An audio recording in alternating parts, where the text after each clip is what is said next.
तो ये महत्वपूर्ण है कि आप कुछ ऐसा करें जिससे आपकी सांसें गतिशील हो जाएं। बस इतना कि आप गहरी सांस लेने लगें। कम से कम दिन में 3 घंटे सजग रहें, सिर्फ ऐसे बैठें। आप देखेंगे कि आपकी कई चीजें बदल जाएंगी। रात में जब आप नींद में जाने लगते हैं, जागने की अवस्था से नींद तक अगर आप जागरूकता में जा सकें तो आपका पूरा जीवन रूपांतरित हो जाएगा।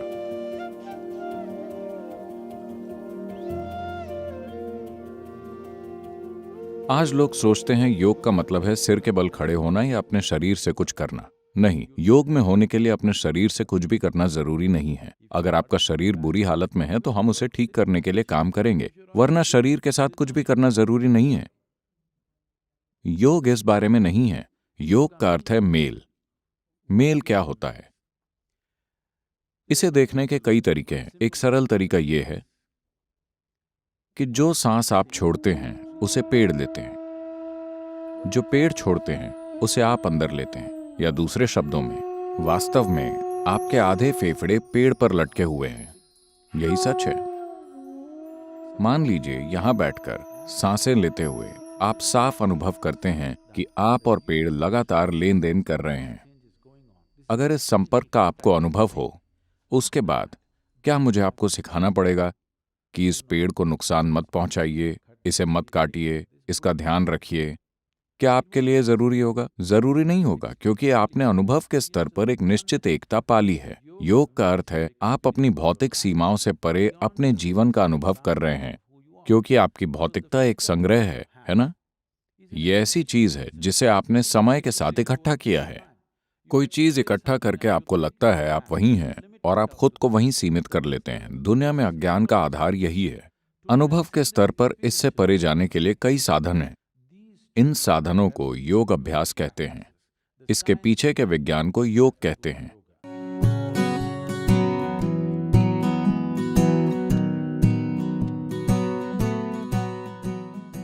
हालांकि 5 तत्वों से बने आपके शरीर में वायु सिर्फ 6% है, पर यह सबसे गतिशील तत्व है, क्योंकि हर एक मिनट में आपके शरीर में इसका लेन देन होता है। तो आप कैसी हवा में सांस लेते हैं, ये निश्चित रूप से महत्वपूर्ण है और ये सब जानते हैं, मगर आप कैसे और कितनी चेतना में सांस लेते हैं, ये भी उतना ही महत्वपूर्ण है। खासकर अगर आप किसी बड़े शहर में रहते हैं, तो जिस किस्म की हवा में आप सांस लेते हैं वो शायद आपके हाथ में ना हो। तो अच्छा होगा कि कम से कम कुछ मिनट पार्क में, झील या नदी के किनारे या जो भी आपके लिए उपलब्ध हो वहां टहलें। खासकर अगर आपके बच्चे हैं तो ये जरूरी है कि आप कम से कम महीने में एक बार उन्हें शहर से बाहर ले जाएं। शहर से इतना दूर जहां प्रकृति थोड़ी शुद्ध स्थिति में हो, जहां वो किसी छोटी पहाड़ी पर चढ़ सकें या किसी जंगल में टहल सकें, नदी में तैर सकें, जहां वो प्रकृति के संपर्क में रह सकें और कुछ ऐसा करें कि सांस गतिशील स्थिति में हो। ये सिर्फ एरोबिक कसरत के लिए नहीं है, क्योंकि शरीर में बाहर की हवा का लगातार आदान प्रदान हो रहा है, तो शरीर की बुद्धिमानी इसका ख्याल रखती है। जब वो महसूस करती है कि हवा शुद्ध और जीवंत है, तो शरीर अलग तरीके से सांस लेता है। आप ये देख सकते हैं, और सिस्टम के अंदर लेन देन और शुद्धिकरण होगा, क्योंकि सांसों में हवा का लेन देन सिर्फ 1 से 2% होता है। बाकी सांस कई अन्य रूपों में घटित होती है। तो अगर आप शुद्ध हवा में रहते हैं तो ये महत्वपूर्ण है कि आप कुछ ऐसा करें जिससे आपकी सांसें गतिशील हो जाएं। आपको बहुत मेहनत वाला काम करने की जरूरत नहीं है। बस इतना कि आप गहरी सांस लेने लगें। कुछ समय तक सामान्य से थोड़ी गहरी सांस चलने लगे, और खासकर बढ़ते बच्चों के लिए यह बहुत महत्वपूर्ण हो जाता है, क्योंकि इससे शरीर की अखंडता और मजबूती बढ़ती है।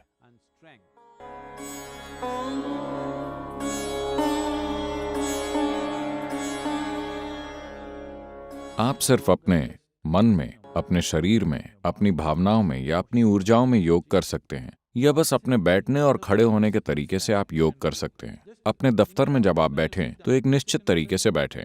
देखिए, आप में से ज्यादातर लोग ऐसे बैठे हुए हैं, ठीक है? आपको समझना चाहिए कि विकास की प्रक्रिया में जो बुनियादी बदलाव हुए विकास क्रम में ये महत्वपूर्ण चरण आए। रीढ़ नहीं थी, पर विकसित हो गई। इसका अर्थ है कि हमारा न्यूरोलॉजिकल सिस्टम अधिक जटिल और व्यवस्थित हो गया, तो एक ढांचा जरूरी हो गया। विकास की प्रक्रिया में एक और अहम प्रगति ये हुई कि रीढ़ क्षैतिज से सीधी खड़ी हो गई। बड़ा बदलाव। रीढ़ के सीधा होने के बाद ही मस्तिष्क का ये फूल विकसित हुआ। तब तक ये छोटा सा था। तो आपकी बुद्धिमानी के मुख्य कारण है वो न्यूरोलॉजिकल विकास जो आपकी रीढ़ के अंदर हुआ और रीढ़ की सीधी प्रकृति। आप सिर्फ इतना योग करें, जहां भी आप बैठें, चेतनता में अपनी रीढ़ सीधी रखकर बैठें। अगर आपके कंधे दुखते हैं क्योंकि वो मजबूत नहीं है, तो उन्हें सहारा दें। बस जब भी संभव हो इस तरह बैठें।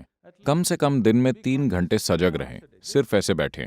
आप देखेंगे कि आपकी कई चीजें बदल जाएंगी। सिर्फ मुद्रा नहीं, जिस तरह आप सोचते, महसूस करते और जीवन को अनुभव करते हैं, वो धीरे धीरे बदलने लगेगा, सिर्फ इसलिए क्योंकि आप ऐसे बैठे हैं, न कि ऐसे। लेकिन आज आपके सारे फर्नीचर का डिजाइन अमेरिका से आता है, जिस पर बैठकर आप कुशन में घुस जाते हैं। देखिए, एक मांसपेशियों और अस्थिपंजर का आराम होता है और एक भीतरी अंगों का आराम होता है। उदाहरण के लिए, आप ऐसे बैठे हैं, अभी अभी आप खाकर आए और आपको ऐसे बैठने का मन हुआ। आपको समझना चाहिए कि सभी महत्वपूर्ण अंग इस हिस्से में हैं। वो एक जगह जुड़े हुए नहीं हैं, वो सभी नेट में झूल रहे हैं। अगर आप ऐसे करेंगे तो वो सभी इस तरह एक के ऊपर एक गिरेंगे। उनमें से कोई भी ठीक से काम नहीं करेगा। आप बस इस तरह बैठें, वो अलग अलग झूलते हुए अपना काम करते रहते हैं। ऐसे बैठने से काम बिगड़ेगा। तो खासकर भोजन के बाद आप इस तरह लेटते हैं तो सब कुछ भीतरी अंगों पर बहुत भार पड़ेगा और वो ठीक से काम नहीं करेंगे। तो योग हमेशा अंगों के आराम पर ध्यान देता है, क्योंकि आपकी बुनियादी सेहत, आप कितना लंबा जीते हैं और आपका सिस्टम कैसे काम करता है, ये इन अंगों के स्त्रावों और काम पर निर्भर है। इसीलिए अपनी रीढ़ को सीधा रखिए, अपने दफ्तर में ऐसे बैठिए। आप देखेंगे कि 2-3 सप्ताह में आपके जीवन में काफी बदलाव आ जाएगा। इतना योग तो आप कर सकते हैं।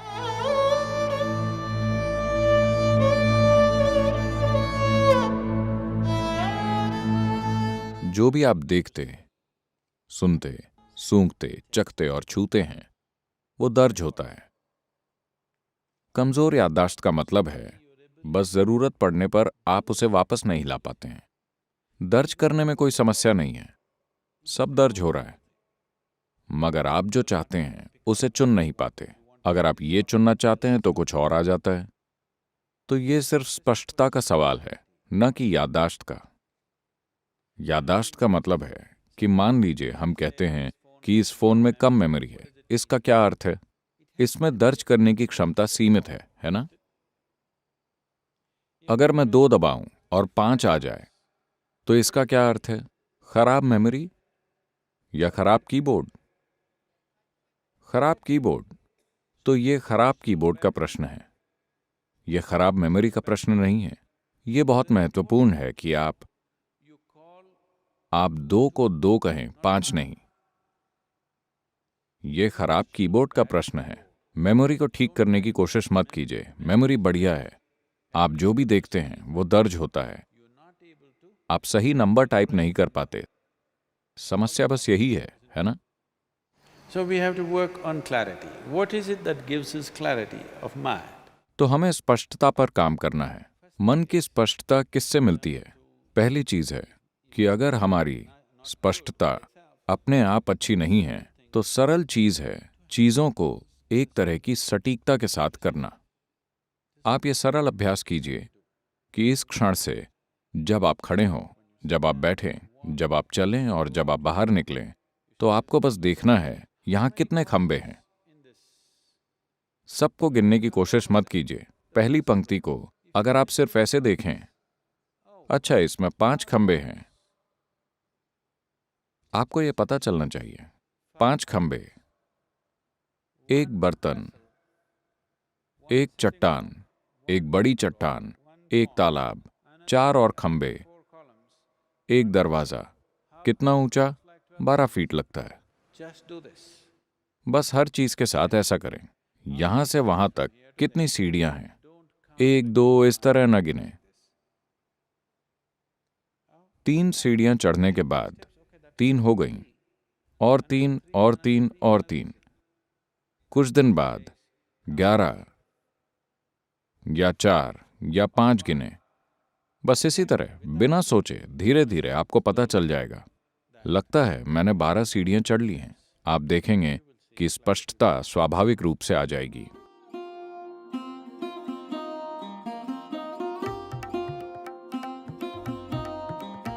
जो आपके शरीर को छूता है और जो आपके शरीर को नहीं छूता, उसका सिस्टम पर कई तरह से असर पड़ता है। मैं चाहता हूं कि आप इसे आजमाएं। सिर्फ 1 सप्ताह तक सिर्फ ऑर्गेनिक कपड़े पहने। ऑर्गेनिक भोजन नहीं, ऑर्गेनिक कपड़े। सिर्फ सूती, सिल्क। चमड़ा इस्तेमाल मत कीजिए। सिर्फ ऑर्गेनिक चीजों का इस्तेमाल करें। सिर्फ 1 हफ्ते, फिर उसे छोड़ दीजिए।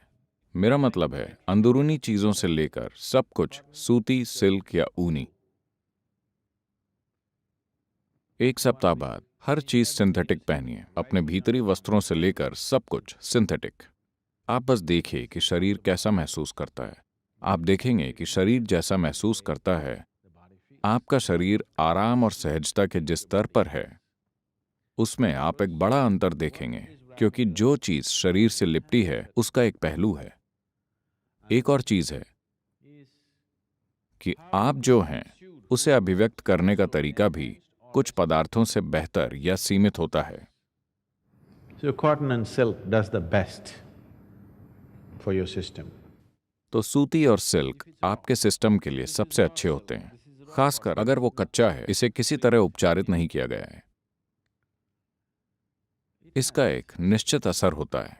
अगर आप सजग हैं कि कैसे हर छोटी से छोटी चीज सिस्टम को प्रभावित करती है। ऐसा नहीं है कि अगर मैं सिंथेटिक पहनूं तो मैं मर जाऊंगा। नहीं, मैं पहन सकता हूं। वो महसूस होता है, न कि दिखता है।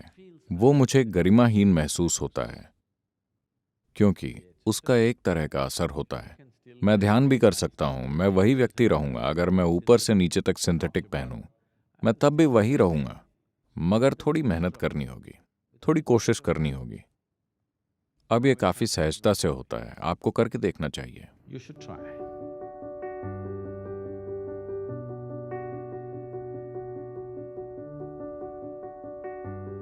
अलार्म से उठना सिर्फ आवाज की बात नहीं है, बात अचानक आवाज आने की है।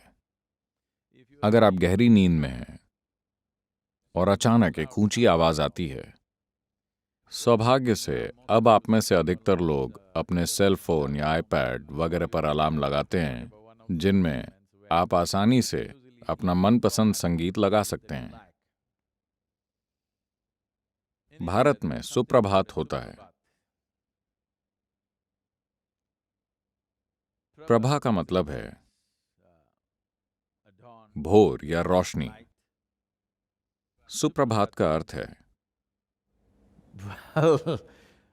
शायद अंग्रेजी में हम इसे गुड मॉर्निंग बोल सकते हैं। आपको गुड मॉर्निंग कहा जाता है, शब्दों में नहीं, बल्कि ध्वनियों की एक व्यवस्था द्वारा।